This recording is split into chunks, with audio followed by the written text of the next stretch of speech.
کیا ہم سے پہلے لوگ بہت بڑے جادوگر تھے؟ کیا ان کے خلائی مخلوقات کے ساتھ بہت اچھے روابط تھے؟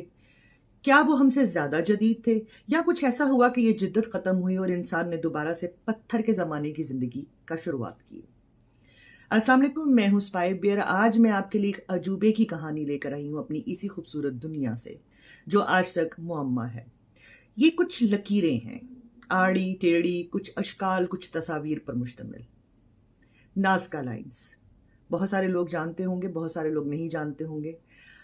آپ کے دل میں یہ سوال تو ضرور اٹھا ہوگا کہ یہ تو عام سی بات ہے، لکیریں تصویریں تو کہیں بھی مل سکتی ہیں، لیکن یہاں موجود صرف ایک تصویر کی مثال میں آپ کو دیتی ہوں کہ اس تصویر کا سائز کسی اولمپک سٹیڈیم سے کم نہیں ہے، اس ایک تصویر کا جو ایک گدھ کی خاندان سے کنڈور نام کے پرندے کی ہے۔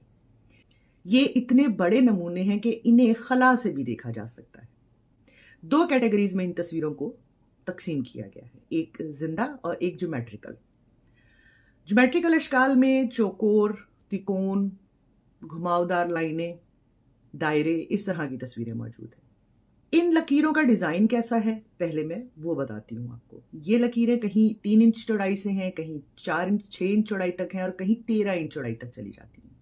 بنایا انہیں اس طرح سے گیا ہے کہ بالکل صحرا کی ریت کو جیسے کسی بیلچے، کدال یا کسی مشینری سے اس صفائی سے صاف کیا گیا ہے کہ پہاڑوں کا گلابی رنگ دکھنا شروع ہو گیا۔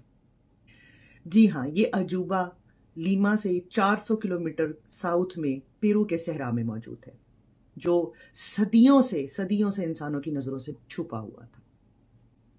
یہاں رہنے والا قبیلہ نازکا، جس سے منسوب کر کے یہ نام نازکا لائنز رکھا گیا ہے، معدوم ہو چکا۔ ان کی تاریخ میں، ان کی کہیں بھی کسی بھی دستاویز میں ان لکیروں کا ذکر نہیں، یا تو وہ نازکا قبیلہ ان لکیروں کے بارے میں دنیا کو بتانا نہیں چاہتا تھا، یا پھر انہیں خود بھی اس چیز کا معلوم نہیں تھا۔ 1553 میں ایک کتاب میں کسی نے مذہبی طریقہ کار کے حوالے سے کچھ لکیروں کا ذکر کیا۔ اب جو تحقیق کر رہے ہیں وہ اس سے ہی جوڑتے ہیں کہ یہ نازکا لائنز کے بارے میں ہی کہا گیا۔ صدیوں پوشیدہ رہنے والی یہ لکیریں 1926 میں پیرو کی ایک آرکیولوجسٹ نے دریافت کی۔ وہ اپنی روزمرہ کی روٹین میں پہاڑوں پر چیزیں ڈھونڈتے ہوئے جا رہے تھے۔ جیسے ہی انہوں نے پہاڑ کے دوسری طرف کا نظارہ دیکھا تو وہ دنگ رہ گئے۔ وہاں بکھری ہوئی یہ تصاویر، یہ تشبیہات ان کے لیے بالکل نئی تھی۔ پھر انہوں نے اپنا شک دور کرنے کے لیے جہاز سے اس کے اوپر سفر کیا۔ فضا میں جا کے دیکھا تو ان کے لیے اور حیرتیں کھلی ہوئی تھیں۔ اب انہوں نے اس پہ تحقیق شروع کی۔ 1939 میں انہوں نے ایک پریس کانفرنس کی تحقیقات کرنے کے بعد ان لائنز کے بارے میں۔ یہ خبر دنیا میں جنگل کی آگ کی طرح پھیل گئی۔ سب سے پہلے وہاں پر امریکن تاریخ دان پال کوسوک جو ہیں وہ آئے اور باقاعدہ ایک نظام ترتیب دیا انہوں نے یہاں دریافت کرنے کے لیے۔ ان کے ساتھ جو دوسرا ایک مشہور نام ہے وہ ہے ماریا راہی کا۔ ماریا راہی 1932 میں پیرو میں آئی تھی اور کسی ادارے میں استاد کی حیثیت سے کام کر رہی تھیں۔ انہوں نے پال کوسک کے ساتھ ان لائنوں کے اوپر تحقیقات شروع کی۔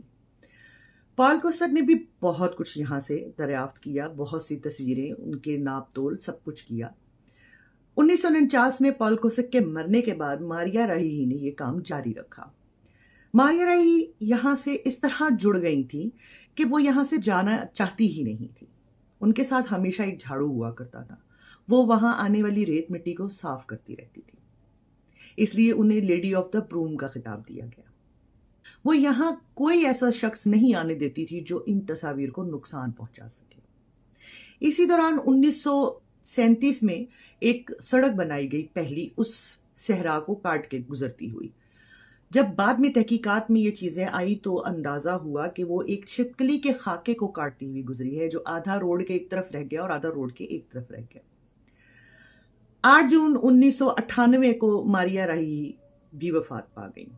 مرتے دم تک ماریا راہی کی محبت اور جنون ان لائنوں کے لیے ایسا تھا کہ وہ بوڑھی ہو گئیں اور ویل چیئر پر آ گئیں۔ اس کے باوجود وہ ان لوگوں کے پیچھے بھاگا کرتی ویل چیئر لے کر جو یہاں پر آ کر ان لکیروں کو خراب کرنے کی کوشش کرتے۔ 1970 میں ایک تاریخ دان نے اپنی کتاب میں لکھا کہ یہاں پہ بنی ہوئی کچھ لکیروں سے یہ واضح ہوتا ہے کہ وہ ایلین کی لینڈنگ فیلڈ ہے، ایلین کے لیے۔ تحقیقات جاری رہیں،